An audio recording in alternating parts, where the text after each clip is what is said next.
Oui, bonjour. Donc, je voulais faire cette vidéo sur les fuites des cuves de toilettes. Bon, tout le monde a ça chez soi, donc voilà. Alors, j'ai un internaute qui m'a posé une question que j'ai trouvée très intéressante.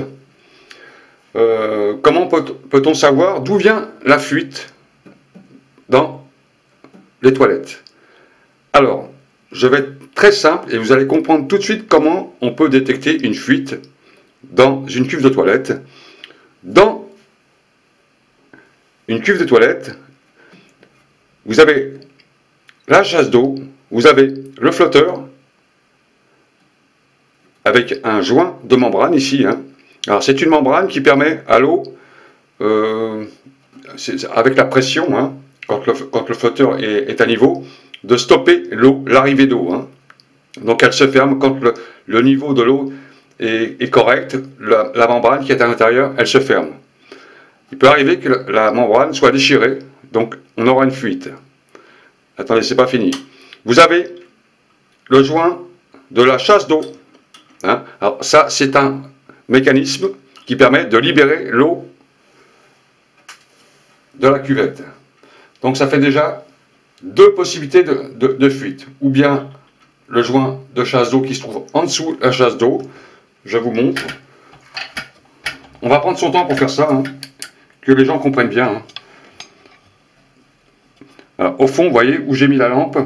En dessous le truc blanc, là, ça, vous voyez, il y a un joint noir qui se ferme et qui est posé sur le fond de la cuve sur un autre joint. Donc il y a trois joints. Joint de chasse d'eau, joint de membrane et joint de cuve. Joint de cuve, c'est le joint qui se trouve ici, vous voyez, entre le bâti, là, des toilettes, et la cuvette. C'est un joint qui se trouve entre les deux, vous voyez. Alors, comment savoir d'où vient la fuite? Il est là le souci. Et c'est très intéressant de savoir comment on peut détecter la fuite. Alors, on va commencer par la fuite qui a pratiquement jamais sur une cuve. C'est le joint de fuite qui est entre la cuvette et le bâti. Alors, je vais descendre la caméra et on va comprendre. Alors, on va voir le joint de cuve de la cuvette qui est entre les deux là. Alors, ce joint-là, comment savoir si ça fuit? Alors, celui-là, c'est le plus simple. Et en général, il fuit pratiquement jamais. C'est un joint qui se trouve entre les deux, là, vous voyez, entre la cuvette et là. Et quand ça fuit, là, vous avez un peu d'eau qui coule. Un peu d'eau qui coule, et sans doute, vous allez avoir de l'eau qui coule sur le parterre. Vous aurez une petite flaque d'eau, un peu de goutte, et ça coule ici. Alors, avec votre main, vous regardez tout le long, comme ça, tout autour, si c'est pas mouillé, si c'est pas mouillé, si vous n'avez pas des... Mais très léger de fois, c'est pas grand chose, c'est vraiment des petites gouttes, c'est très humide. Vous voyez si c'est bien sec là. Si c'est bien sec, le joint est impeccable. Alors ce joint là, en général, ça fuit pratiquement jamais. Alors ça c'est le siphon, ça c'est quand vous sentez les odeurs, c'est que là le joint est défectueux. C'est vraiment quand vous sentez les odeurs, et là vous trouvez vraiment de la flotte là. Donc ça, il faut vraiment le bouger pour que ça fuit. Alors donc on a vu ce joint là. Si vous n'avez pas d'eau là, tout le tour, vous regardez, si c'est pas mouillé, c'est que ce joint là est bon. Ensuite, vous avez maintenant la possibilité de fuite du joint de chasse et la possibilité de fuite du joint de membrane. Et je vais vous expliquer comment on peut savoir quel est l'un ou l'autre qui fuit. Alors, on va voir ça ensemble. Donc, on va commencer pour voir maintenant quelle est la fuite. Alors, on ne sait pas. On a de l'eau qui coule, et on ne sait pas d'où ça vient. Alors, au lieu de commencer à tout démonter et puis ne pas comprendre ce qui se passe, il faut déjà détecter d'où vient la fuite. Alors, on a vu la première fuite du joint qui est entre la cuve et le bâti en bas. Là, ici, c'est pas ça, donc c'est bon.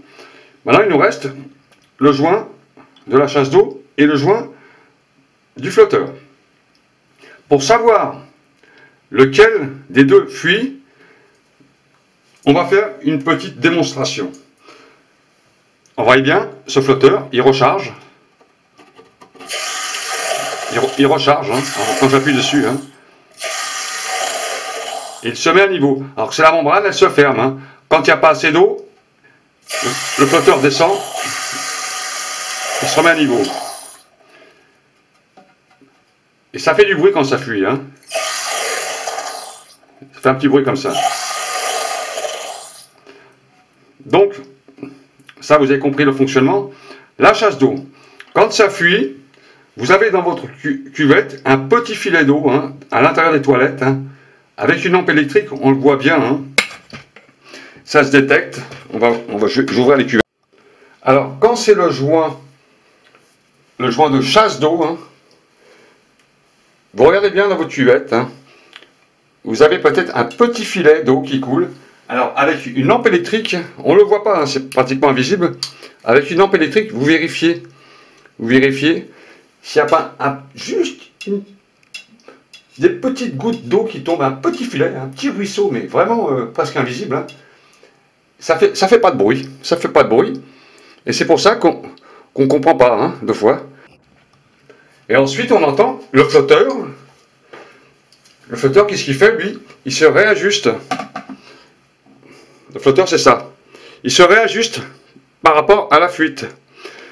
Et la fuite, alors le flotteur, il se réajuste en discontinu, pas en continu. Ça, c'est très important de savoir. Si vous avez votre cuve qui fait un bruit comme ça, juste d'un seul coup, ça fait ça, et ça s'arrête. De temps en temps, vous entendez tchit, et ça s'arrête. Ça, c'est sûrement ça. Hein. Ça, vous l'avez entendu et vous ne comprenez pas. C'est parce que vous avez une fuite au joint de chasse d'eau. Il y a des vidéos, j'ai fait des vidéos là-dessus pour changer le joint, enfin pour nettoyer puis ou changer le joint. Je vous mettrai les liens en fin de vidéo, hein, en fiche ou dans le descriptif, et ainsi que le joint de membrane. Là, je fais pas l'opération. Hein, c'est simplement pour vous expliquer comment détecter la fuite d'eau. Alors pourquoi ça fait ça? On fait un exemple. Si je laisse couler ma chasse d'eau, hein, vous allez voir,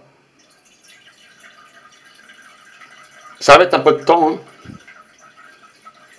Voilà. J'imagine que c'est une fuite. Et ça coule tout doucement. À un moment donné, le flotteur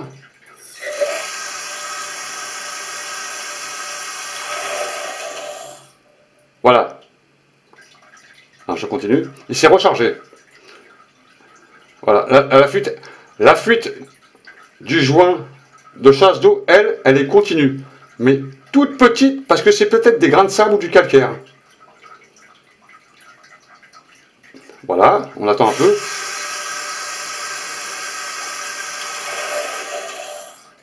Voilà. La cuve s'est rechargée, s'est arrêtée. Pourquoi ça fait ça?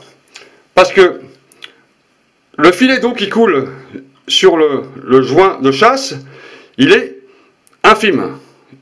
On ne le voit pas et on ne l'entend pas, il ne fait pas de bruit. Il ne fait pas de bruit pratiquement deux fois, hein, on ne l'entend pas. Voilà, j'ai forcé un peu, mais il y a des fois, c'est vraiment encore moins que ça.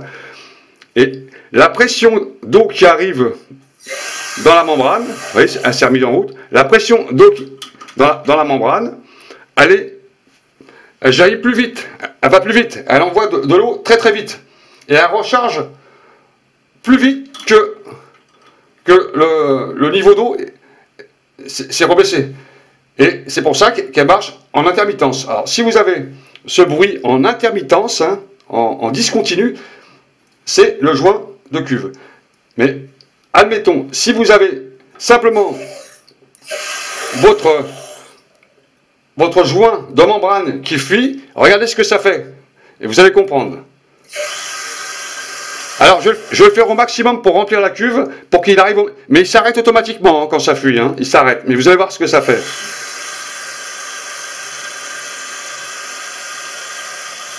Bon, on s'imagine que c'est le joint de membrane qui fuit.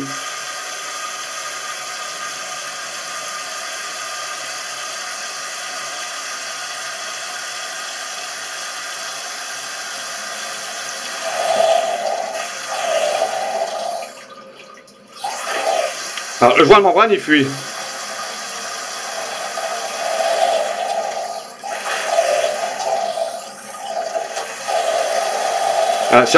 C'est en continu. Quand vous avez un bruit en continu ici, c'est pas le joint de la chasse d'eau qui fuit, c'est le joint de membrane.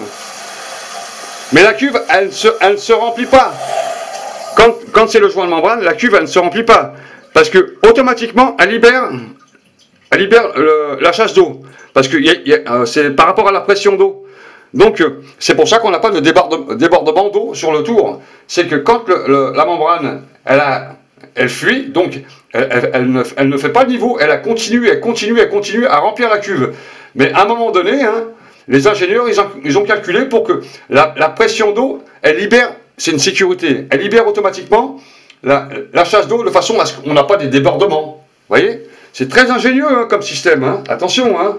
Le système d'évacuation d'eau, c'est de l'hydraulique, hein. C'est très ingénieux comme système, hein. Ça a été vraiment pensé, c'est un drôle de truc, hein. Vous voyez un peu, c'est des mathématiques, hein. C'est des maths, hein. C'est des maths, et puis pression d'eau, etc. Le cuba, les mètres cubes, tout a été élaboré avec de la recherche, hein. Vous voyez, c'est pour ça qu'on n'a pas de fuite d'eau autour. C'est parce qu'elle libère la chasse d'eau. Mais voilà, le problème des chasses d'eau, c'est que il y a des fois on n'arrive pas à déterminer quelle est la fuite d'eau. Et là, je vais vous expliquer comment ça marche. Donc, ça sera plus facile de savoir après pourquoi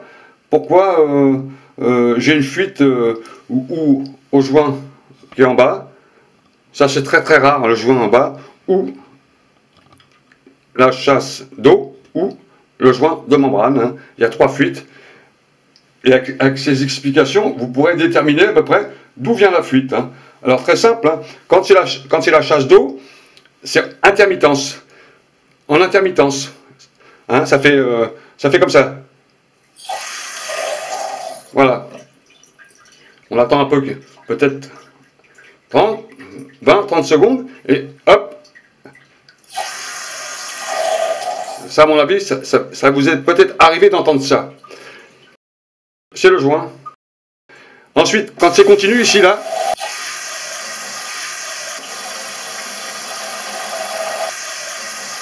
sans arrêt, c'est le joint de membrane qui se trouve à l'intérieur. Alors, j'ai fait des vidéos là-dessus, hein, pour changer, c'est très simple. Hein. Et ça va libérer la chasse d'eau. Hein. À un moment donné, ça va libérer la chasse d'eau. Hein. Quand elle est remplie complètement, elle libère la chasse d'eau. Hein. Vous voyez, elle libère la chasse d'eau. Bah, elle ne libère pas d'un seul coup, hein. Elle le soulève avec la pression. Elle soulève la chasse d'eau juste un peu de façon à ce que l'eau s'évacue parce qu'il y a la pression d'eau. Hein. C'est une histoire de hauteur, hein. C'est calculé pour pas que ça déborde. Voilà pour les explications des fuites d'eau sur les cubes de toilette. Hein. 3 fuites possibles, mais en règle générale, c'est souvent une fuite qui est due à des grains de calcaire hein, entre le joint de chasse d'eau et entre le joint de cuve. Hein. Il y a juste à le démonter et à nettoyer 2 fois, ça règle les soucis. Ensuite, la membrane, elle pète au bout de 2-3 ans, ces membranes, hein, même 4 ans, 2 fois ça dure, hein, elles se déchirent. Et là, vous avez une fuite en continu hein, qui chasse l'eau quand la pression est arrivée à son maximum. Hein. Voilà pour cette vidéo, j'espère que ça va vous servir, mais un internaute m'a posé cette question, j'ai dit tiens, c'est peut-être intéressant de faire une vidéo là-dessus, pour que les gens y comprennent quelle est la fuite. Hein. Alors 3 sortes de fuites sur ces cuves, 3 fuites, ah, mais il y a des fois on ne comprend pas d'où elle vient. Hein. Alors quand vous avez de l'eau par terre, c'est une fuite qui est, c'est la cuve, hein. Et ensuite je vous ai expliqué. Bon, salut à tous.